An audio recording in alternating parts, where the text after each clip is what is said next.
území Slovenskej republiky. Som pripravený brániť slobodu, nezávislosť, zvrchovanosť, územnú celistvosť Slovenskej republiky a nedotknuteľnosť jej hraníc.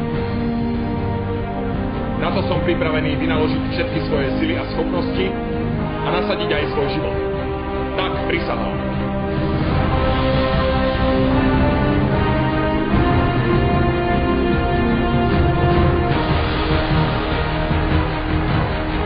Ten prach nám robí moc veľké problémy.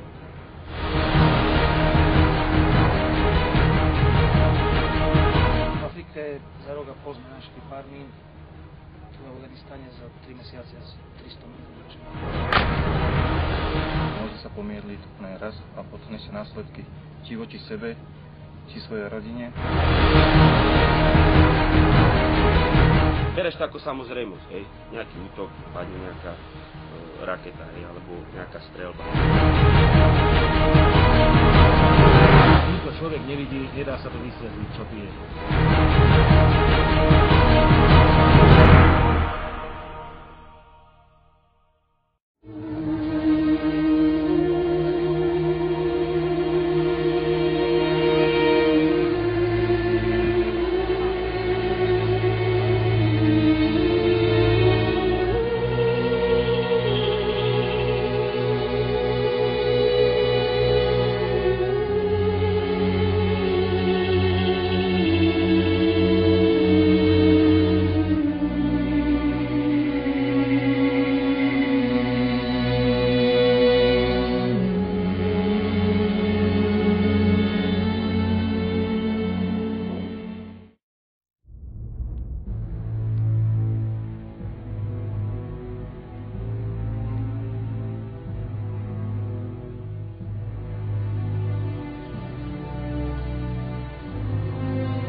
Krajina to nie je škaredá, škoda tu nie sú stromy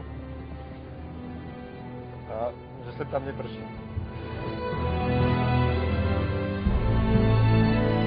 Najnepríjemnejší je ten prach. Je tu strašne veľa prachu a v podstate na to teplo sa dá zvyknúť veľmi rýchlo. Aj sem tam na ten vietor, ale ten prach nám robí veľké problémy.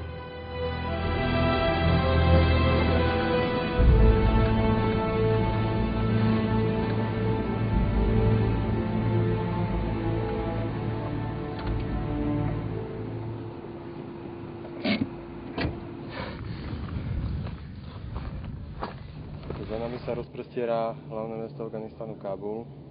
Slováci sú umiestnení v priestore medzinárodného letiska.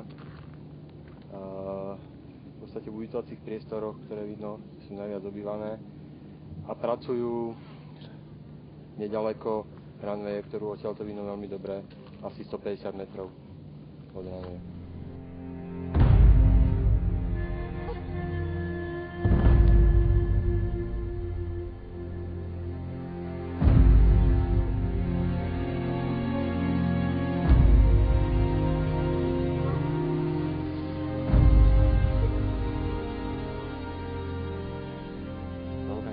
Najzamínovanejšia krajina sveta.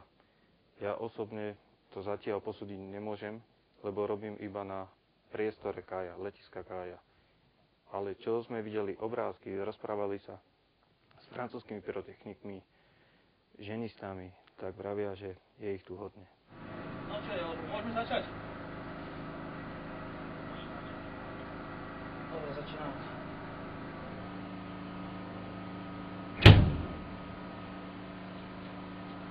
Tam ich je. Tam by som radšej nestúpal. To som ešte nevidel. V Afrike za rok a pol sme našli pár mín. Tu v Afganistane za 3 mesiace asi 300 mín sme našli.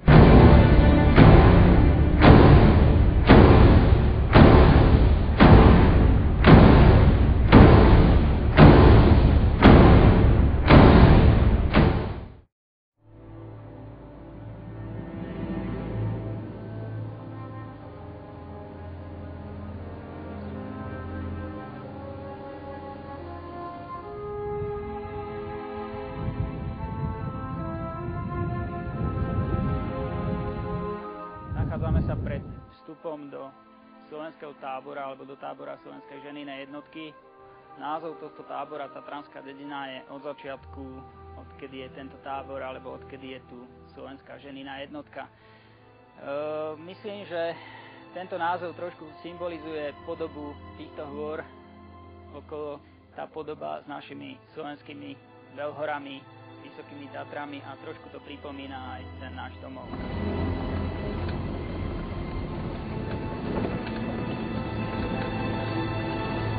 Našou hlavnou úlohou je vykonávanie ženinných letiskových stavebných prác, to sú betonárske práce a všetky ostatné práce s nimi súvisiace. Tá stavebná činnosť je tu dosť ťažká. Cez leto sú vysoké horúčavy, na tom vlastne fakticky od rána do pobeďa bývame na tej ploche, čo není medlízať. Vynecháš trošku, že sa pozabudneš, a nedáš si tú vodu, aj keď nie si smedný, ale treba tak, ako sa chytíš na výkone. No a cez zimu zase je tu silný vietor. No čo ma sem teraz k tomu priviedlo? Za jedno ma oslovil súčasný veliteľ jednotky, či by som mal záujem, a za druhé mi to aj tak padlo po tej personálnej stránke, viac menej útvar, na ktorom som slúžil, sa znižovali počty, tabulky a s mojou funkciou sa už nerátal. Takže využil som možnosť, situáciu, jedno s druhým padlo a som tu dnes.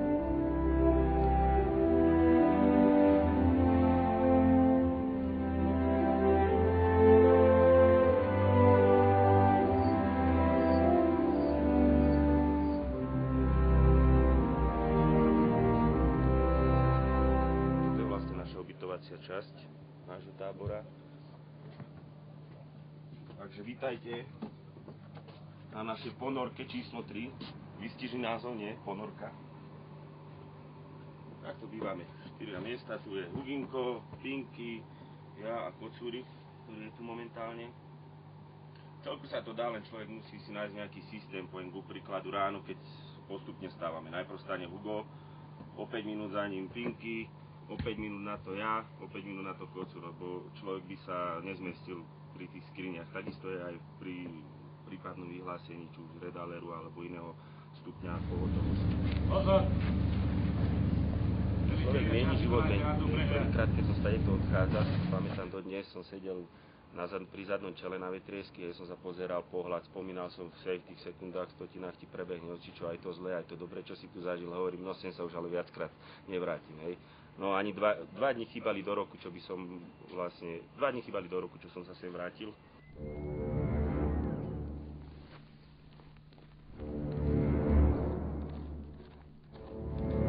Práca miniera je špecifická tým.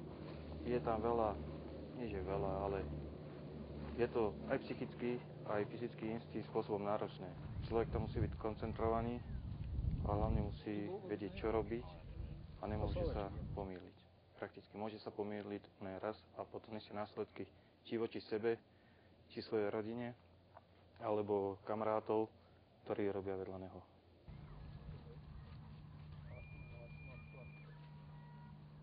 Podmienky odminovania nám sťažuje ten vietor, prach, preto nosíme stále okuliare.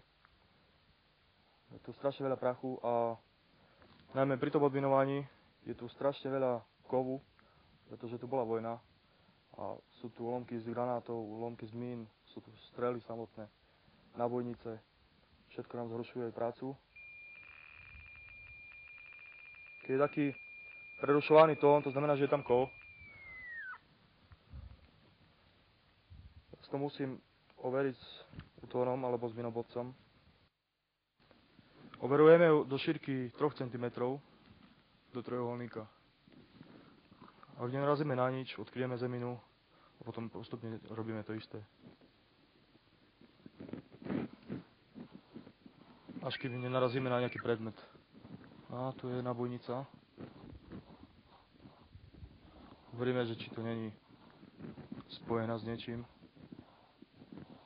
Môže to byť aj nástraha. To sa aj tu nachádza. Je tu toho dosť.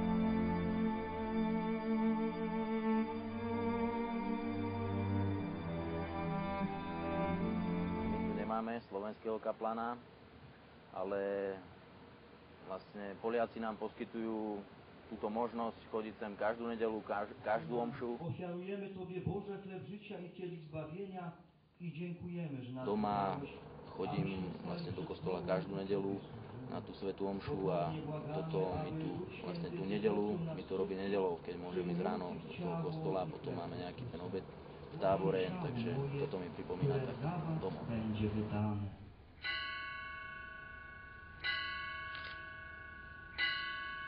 Modlitwa na pewno umacnia ich, jakoś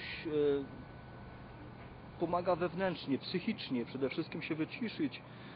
Przede wszystkim człowiek wtedy czuje obecność Pana Boga, czuje tą boską opatrzność, że jednak ktoś nad nim czuwa, nie jest sam w swoim życiu. Najgorsze być samemu, być zagubiony. Hlavne v tých ťažších situáciách, to asi každý človek, že keď sa dostáva do tých problémov, tak vtedy si spomenie aj na vieru, aj na Pána Boha, aj na všetky tieto veci.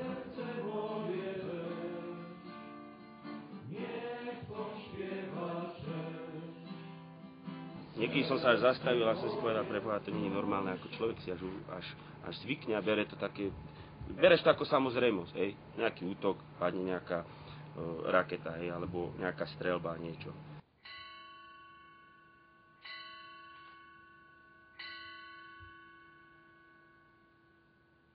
Tu sme mali väžu na tejto severnej strane a v podstate, keď ti vyšla služba, tak si mal naživo, si pozeral vojnu, hej, ako je prestrelka medzi koaličnými silami a silami Talibanu.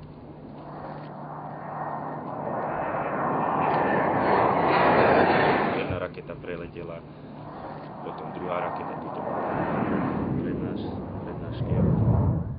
Aj trafili nejakých Američanov, z nejakých koaličných síl potriafali. Boli tam nejaké zásahy, tak si aj tuto priamo počul výkriky, tak. No ale ako to hovorím ja, aniel starážne stále nad nami lieta, takže nie je problém. Zatiaľ.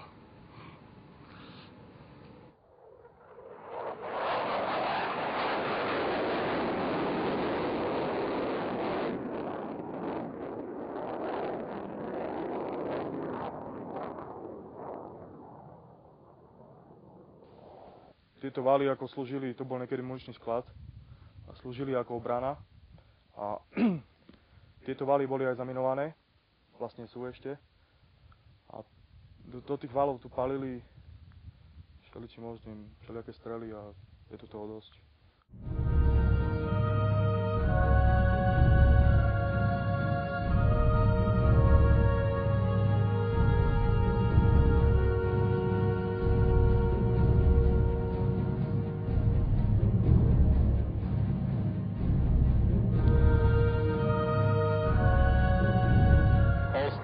All station. Control explosion. 4, 3, 2, 1, 0. Najväčšou základnosťou u každej miny je to, že v podstate je to najposlušnejší vojak. To znamená, že dokáže čakať celé roky až desiatky rokov na ten nešťastný okamih, kedy dieťa alebo ten bežný pastier príde tú nesprávnu chvíľu na nesprávny čas a vstúpi na ňu a tá ho priamo zraní, nedaj Bože, ťažko poznačí alebo dokonca usmrtí. Since the war has stopped in Afghanistan, there is no front line anymore. It's much less now. It's much less incident of mine, but still there are a lot of mines and they are always waiting for explosion. چی شده بود پایتا؟ ماین زد. ماین؟ در کجا؟ باگرام. در باگرام. چقدر وقت میشه؟ 2 سال. 2 سال پیش. چی میکردی که ماین؟ همین که درا میرفت. درا میرفتی ماین.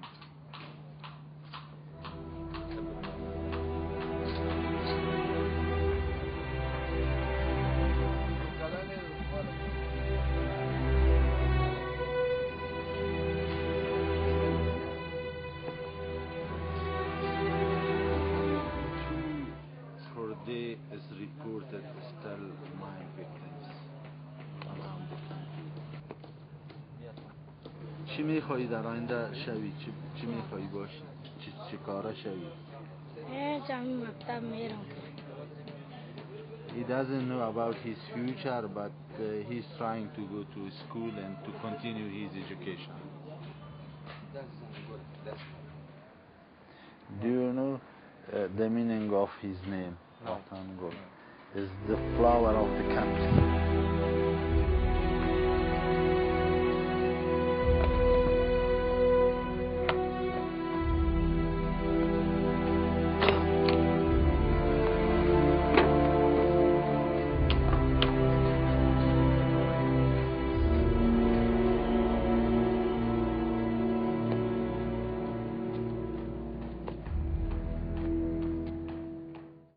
Človek nevidí, nedá sa to vysvetliť, čo tu je. Ťažko vysvetľovať potom niektorým ľuďom, ktorí neopustili hranice republiky, že ako to vyzerá, ako tí ľudia žijú, v akej biede tu žijú, v akých podmienkách, základné ľudské potreby nemajú zabezpečené, čo to pre nich prináša, jednak aj naša účasť v týchto misiách, alebo celkovo tých koaličných síl. Častokrát ani nechápem ešte dodnes, ako tí ľudia sú vôbec schopní tu žiť v týchto podmienkach, hej, lebo vyloženie 90% obyvateľstva v Afganistane, hej, prežíva zo dňa na deň. A prežíva tak, mám na mysli také základné veci, čo bude jesť na druhý deň, hej, z čoho si pôjde. Tu je to ťažko, čo sa týka kradnutia, hej, tu boli veľa také tresty, ja si pamätám ešte prvýkrát, keď som tu bol, sám som videl na vlastné oči, ako chlap stal pri múre a ukamenovali ho. Tie deti, v podstate také malinké dieťatko, čo u nás ešte v kočiku tlačia rodičia, hej, tak tam je to úplne samostatné, ťahá za sebou prázdne vreco a vlastne čo cez deň pozbiera od rôznych ľudí, hej, čo vyžobre vyloženie, to prinesie večer a z toho rodina žije. Hej. A oni majú takto, ja neviem, 5 detí a väčšinou dievčatá, lebo dievčatá sú u nich menej cenné, chodia takto až obru. A chlapec k tomu dievčatu napríklad bolo veľa situácií, kým sme sa to naučili, potom už sme to nerobili, si dal, vieš, také cukriky, také marinoty, toto jedno, také ovocie, hej. Dá si to dievčatu.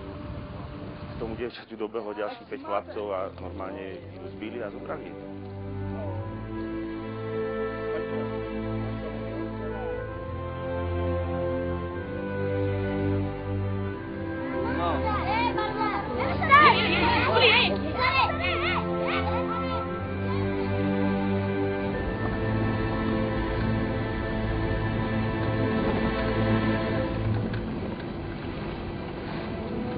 Pre nich, rovnako ako na Slovensku všetkým.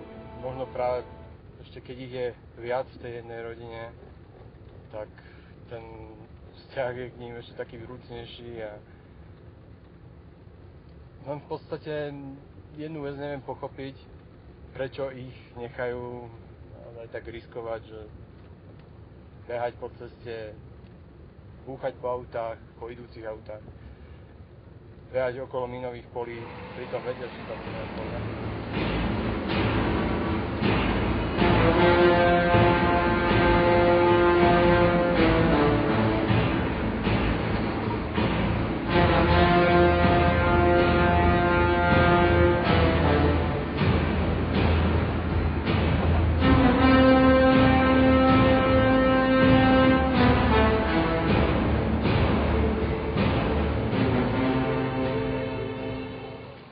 Mám rešpekt pred mínou alebo strach, je tam ten rešpekt.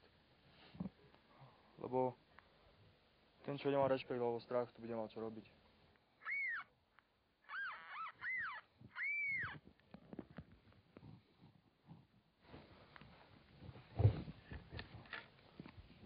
Zistili sme, že je to mína protipechotná, označíme ju.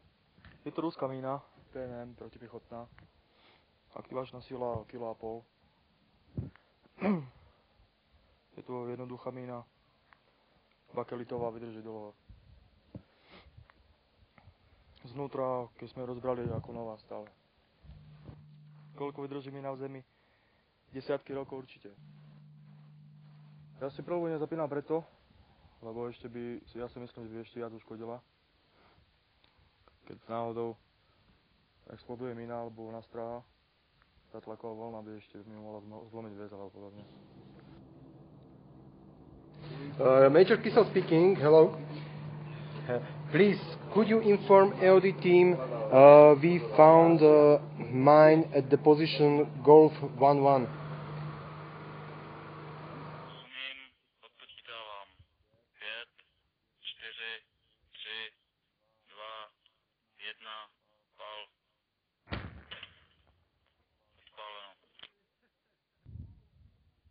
Tento náš pes, tento 41.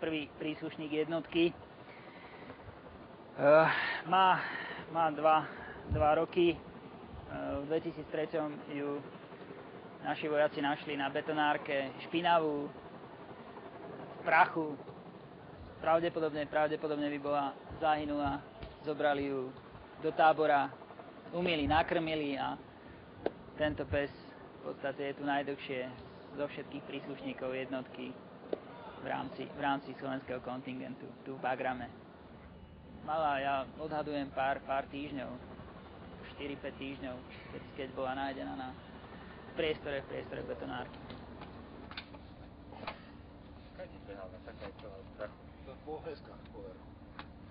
Identifikačný štítok pre slovenského psa. Na tom štítku je Slovák dog, slovenský pes a z druhej strany meno, Joba. No a k nám utečie, čo sa stáva, na prechádzky chodí, aby nám ju vrátili.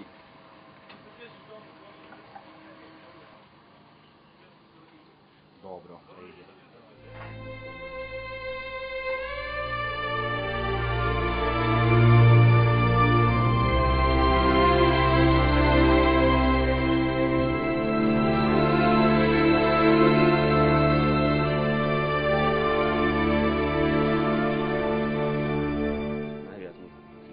Rodina v prvom rade, tráva, zeleň, také,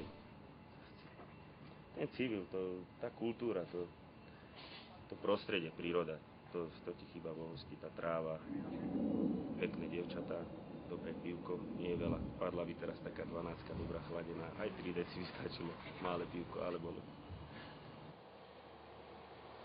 Niekto sa odreagoval tým, že číta, že sa učí cudzie jazyky, že chodí športovať, alebo robí všetko dokopy, to, čo mu vyhovuje. Ja osobne, keď je čas, alebo sú možnosti, tak nás pes prenie varíme. Pokúšame sa variť, približiť trochu tú domovinu, tie slovenské zvyky, skrátka tú chuť Slovenska. Tak všetko slovenské sa tu varí. Brindu plnený. A bača je ešte mladý. To vyjde bankalský mix.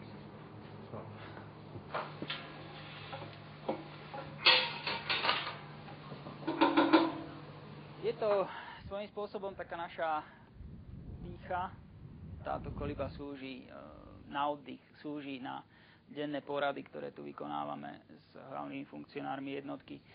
Ďalej, pri takých slávnostnejších príležitostiach Vianoce sme tu trávili spoločne všetci 40 vojaci.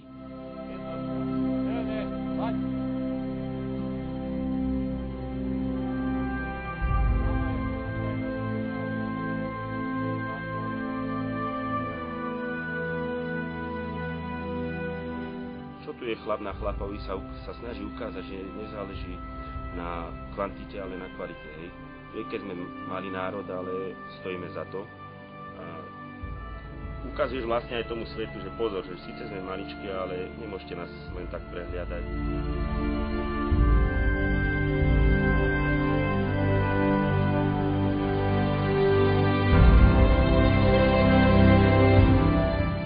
They are the best concrete constructors in the area, in the Sajoa. The American Air Force engineers came in and tried to work with them side by side, and it quickly became clear that they were just getting in the way of the Slovakian engineers. So we had a division of labor. The Americans dug the holes, and the Slovaks did the paving.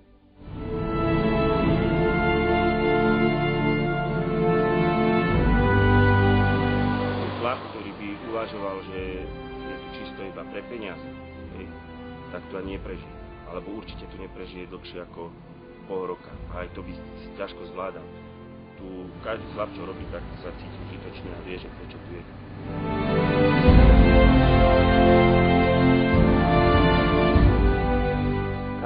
musí byť hrdý, keď si myslí, alebo robí všetko tak, aby robil správne a dobre svoju prácu.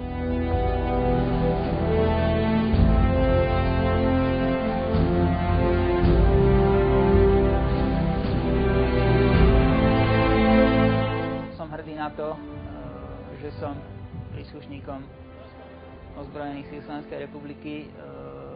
Možno, že doma mi to tak, si to ani tak neuvedomujem a myslím, že hovorím aj za ostatných, že si to ľudia tak neuvedomujú doma, ako si to dokážu uvedomiť až tu, keď nad hlavami nám vlaje naša vlajka a pri niektorých príležitostiach zahrá naša hymna.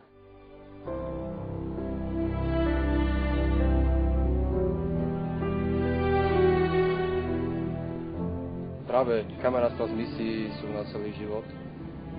Keď si niekoho v misii nenávidím, tak je to tiež na celý život, tiež už k nemu nenájdem tú cestu späť. Ale naopak, keď si nájdem tú kamaráta a objímem sa s ním o 20 rokov, tak sa s ním objímem rovnako, ako by som sa s ním objal po týždni alebo po 50 rokoch. Sú to kamarátstva.